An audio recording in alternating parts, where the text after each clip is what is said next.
Good afternoon and welcome to the ELIS Classroom Inquiry webinar. Thank you for making time to join us this afternoon.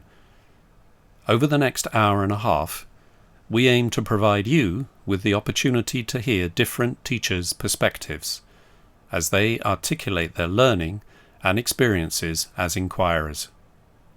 We hope that what you learn from the diverse voices participating in this webinar will encourage you to support your teachers as inquirers into their own classroom practice, and to reflect on how you, as teacher leaders, can best guide and support teachers in carrying out classroom inquiry. In my talk, I will focus on 3 questions. Why should teachers engage in inquiry? What does classroom inquiry look like? How can classroom inquiry be carried out? I'll talk about some of the ways in which ELIS supports classroom inquiry. My colleague, Dr. Tae Mei Yin, Principal Master Teacher in English Language, will follow with some vignettes from her practice of working with teachers and teacher leaders on inquiry. During my talk, I would like you to reflect on 3 critical questions. Why is teacher inquiry important for us as teacher leaders? What should we take note of when embarking on inquiry led by teachers? How do we support classroom teachers inquiring into their own practice? Professor Helen Timperley of the University of Auckland in New Zealand has been one of the leading researchers of teachers' professional learning in schools. Timperley's research, as well as the research of others, has shown that it is teachers who have the greatest influence on student learning. For Professor Timperley, teacher professional learning must aim at improving student learning outcomes. Thus, the focus of professional learning should be on the classroom and the practices that teachers enact to enable student learning to happen. She has said that there needs to be a shift from questions like, "How are my students doing?" to key critical questions like the one you see on screen.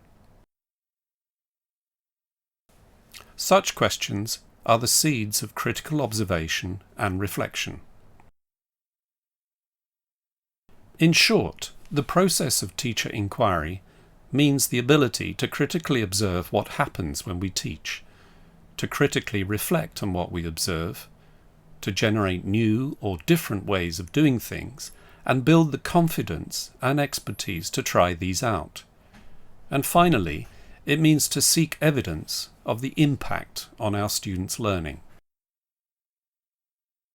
But for busy teachers, observation, reflection, trying out and seeking evidence need to be guided and supported both by people, knowledgeable others, and by a structured process.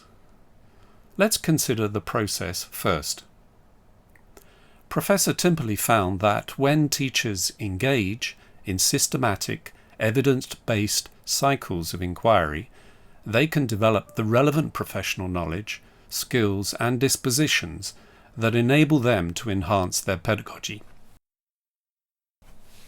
Through our research into ways of supporting teachers' professional learning, and from many years of working with teachers on classroom inquiry, at ELIS we have become familiar with Timperley's inquiry and knowledge building cycle, the sequence of critical questions and actions that you see here. The inquiry and knowledge building cycle is a valuable guide to facilitating teacher inquiry and the professional learning of teachers, and so it is a useful tool for teacher leaders. But there is another level of understanding and application for this inquiry and knowledge building cycle.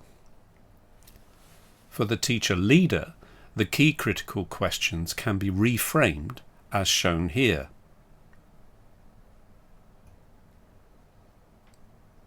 The ideal of being a reflective practitioner applies equally to the teacher leader and everyone who supports the processes of students' learning in the school.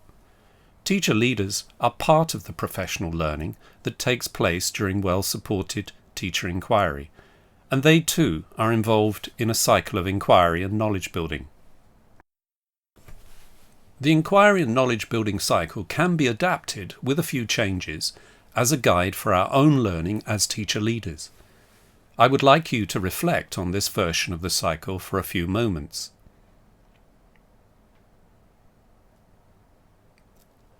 What we need to do, in fact, is to put these two versions of the cycle together, infuse them into our thinking about teacher inquiry, so that we regard ourselves, as well as teachers and their students, as learners. What I have spoken about so far is largely to do with why and how teachers, and we as teacher leaders, can deeply engage in teacher inquiry.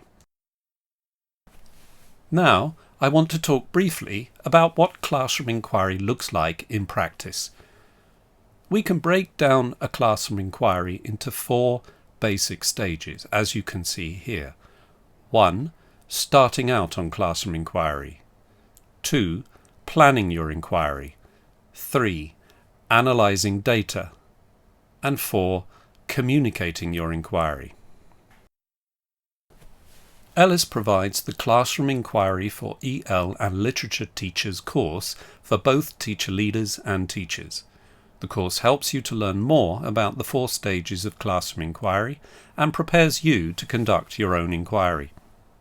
ELIS also provides micro-learning units in Opal 2 with videos featuring our specialists who provide more information on the 4 stages of classroom inquiry. I have talked about the processes of classroom inquiry, the inquiry and knowledge building cycle, and the 4 stages for carrying out classroom inquiry. Let's look now at the people who take part in classroom inquiry. Let's consider their different roles and their areas of expertise and knowledge, and how these can be blended together in the context of a school's professional learning community or a networked learning community, supported by ELIS master teachers and specialists. Teachers know their students.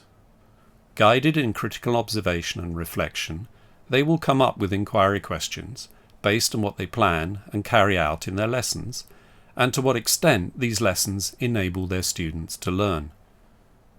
Master teachers are a source of pedagogical expertise who can work with teacher leaders to guide teachers through the 4 stages of classroom inquiry.